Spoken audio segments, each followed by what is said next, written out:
प्यारे बच्चों,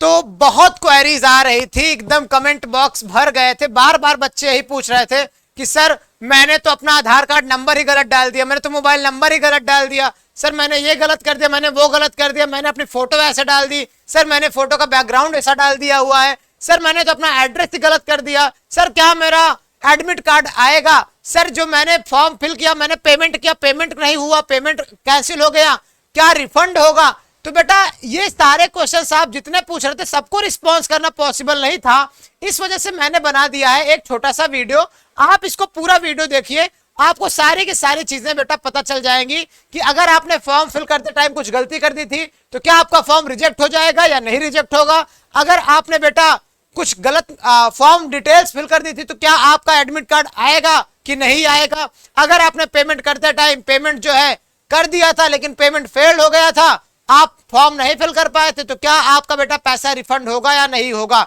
चलिए, बहुत ही कॉमन इशू एक ये थी बेटा, सबसे पहले मैं इस पे बात करता हूं। एक सेकंड, स्टाइलिस मेरा कहां गया, जस्ट मैं ढूंढूं, एक सेकंड रुक जाओ।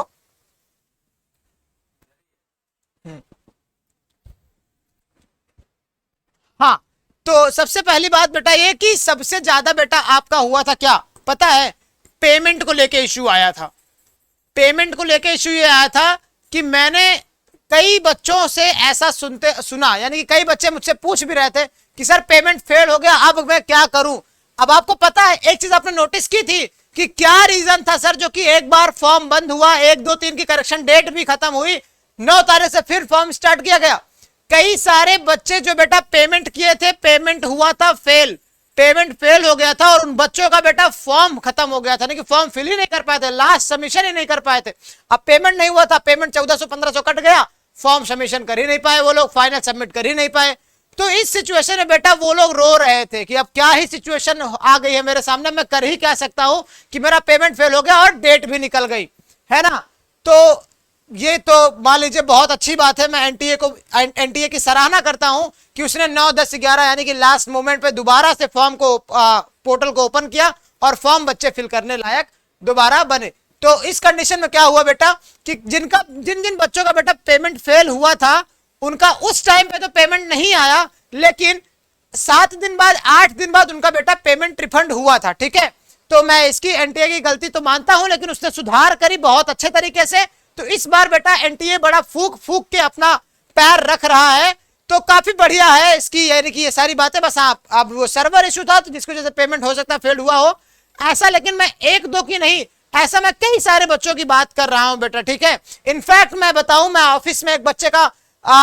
ये 1 2 3 के बीच में 3 तारीख को याद है मुझे, मैं एक बच्चे का क्या कर रहा था, डोमेन बढ़ा रहा था, और डोमेन जैसे मैं सबमिट कर रहा था एक्स्ट्रा में, उसने कहा था कि सर मेरा फिल कर दीजिए, तो मैंने कहा ऐसे ऑफिस में लॉक कर देता हूं। पेमेंट तो मैंने कर दिया और पेमेंट में क्या हुआ भाई, पेमेंट फेल हो गया,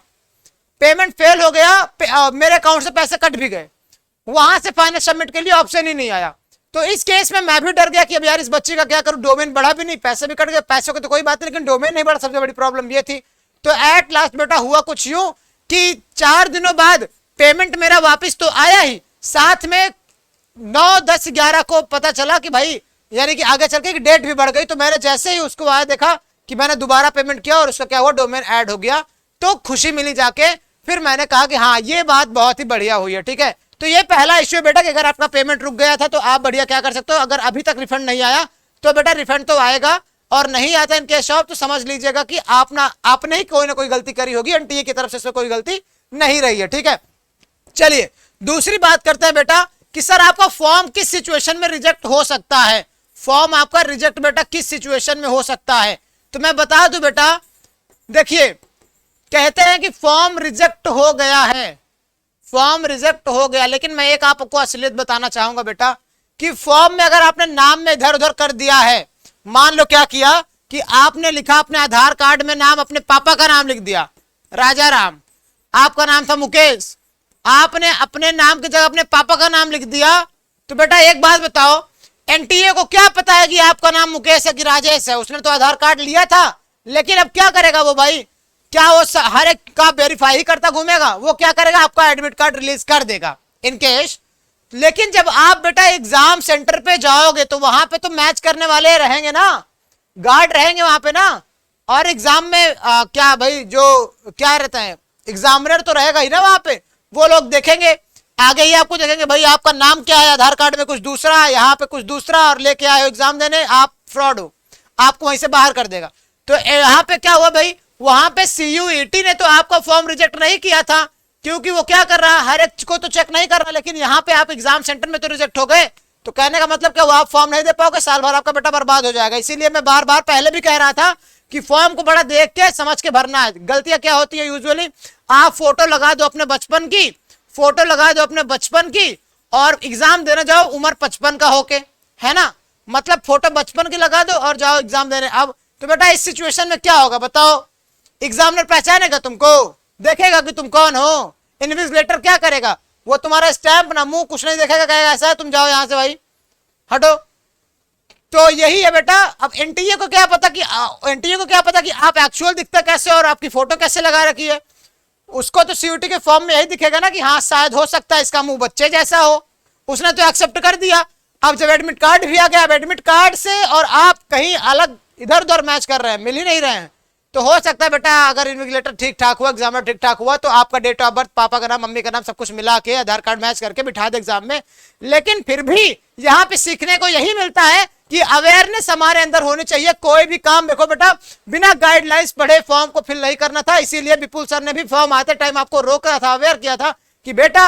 हर चीज हर तरह से अच्छे से समझ के ही आपको फॉर्म फिल करना है, ठीक है। वो जो बेटा गाइडलाइंस 2 पन्ने की लिखी रहती है वो फर्जी में नहीं रख रहा था कि उसको 2 कॉपी निकलवा के उसमें पूरी लपेट के लेके जाएंगे टिफिन में अचार उसमें, है ना, ऐसा नहीं होता है, उसे भी पढ़ना पड़ता है, समझना पड़ता है, ठीक है। तो दूसरा केस यही बनता है कि आपने फोटो गलत डाल दियो। तीसरा होता है कि अब जैसे एक मैं यूजुअली देख रहा था कि एक टीचर है कि बता रहे थे हमारे बच्चे कमेंट कर रहे हैं, ये कर रहे हैं, भाई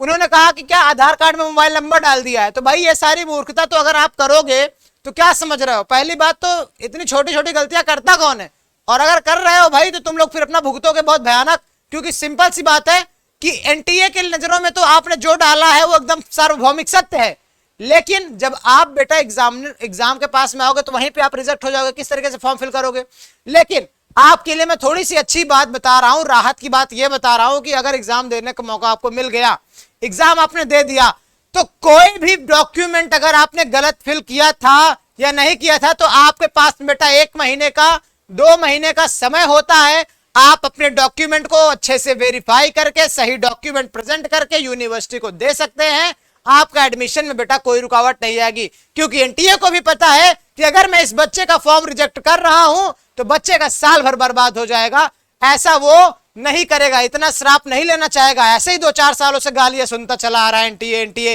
हाय हाय, एनटीए हाय हाय, तो बेटा वो अब नहीं चाहेगा, तो इस वजह से फॉर्म रिजेक्ट वो नहीं करेगा और मैं भी आपको एग्जाम भी देने का मौका मिल जाए। बस हाँ ये है कि अगर आपने फॉर्म फिलिंग में आपने डॉक्यूमेंट इधर उधर करे हुए तो आपको आगे चल के एक मौका मिलता है फॉर्म करेक्शन करने का, या हो सकता है कि आप ऐसा भी गलती हो सकती है कि आपने अगर डोमेन बढ़ाया हो, जैसे बीएससी में बीएचयू बीएससी में एडमिशन होता हो फिजिक्स केमिस्ट्री मैथ से, आपने सिर्फ सेलेक्ट किया हो फिजिक्स और मैथ, केमिस्ट्री आपने चूज ही ना किया हो, तो बेटा इस केस में बताओ, मुझे बताओ कैसे एडमिशन होगा, ठीक है। तो मैं उम्मीद यही करूंगा बेटा कि आपने अच्छे से फॉर्म को फिल किया था, सारी की सारी चीजों को डॉक्यूमेंट को वेरीफाई करके, कौन सी यूनिवर्सिटी क्या मांग रही है, कौन से सब्जेक्ट को मांग रही है, तो ये सारी तरीके अगर आपको अच्छे से पता था, आपने फॉर्म फिल किया हो तो बेटा बहुत अच्छी बात है, आपका एडमिट कार्ड भी आएगा, आप एग्जाम दोगे भी, और आपका बेटा काउंसलिंग में भी कोई दिक्कत नहीं आएगी। और अगर काउंसलिंग में कोई दिक्कत आ रही तो बेटा वहां पे 1 महीने का वक्त होता है, 2 महीने का प्रॉपर समय दिया जाता है, आप जाके अपना सही सा एक्चुअल सा सर्टिफिकेट लाके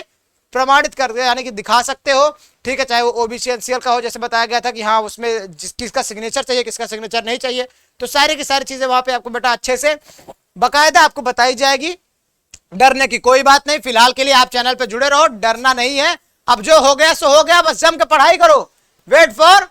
क्या कहते हैं उसको भाई, एडमिट कार्ड, ठीक है, wait for the admit card, बस रिलैक्स हो जाओ, चिल करो, पढ़ाई पे फोकस रखो बस, ठीक है। मेरा वीडियो बनाने का सिर्फ यही पर्पस था कि बेटा कहीं आपने अगर ऐसी कुछ गलतियां करी हो तो मैच कर लीजिए, अगर पेमेंट को लेकर आप भी परेशान हो तो पेमेंट को लेकर परेशान मत होना। अगर आप ऐसा सोच रहे हो कि फॉर्म गलत कर दिया एडमिट कार्ड नहीं आएगा, आप छोड़ो पढ़ाई, तो बेटा ऐसा भी नहीं है, एडमिट कार्ड आपका आएगा, तो आप पढ़ाई करते रहे, wish you all the very best, निराश नहीं हो,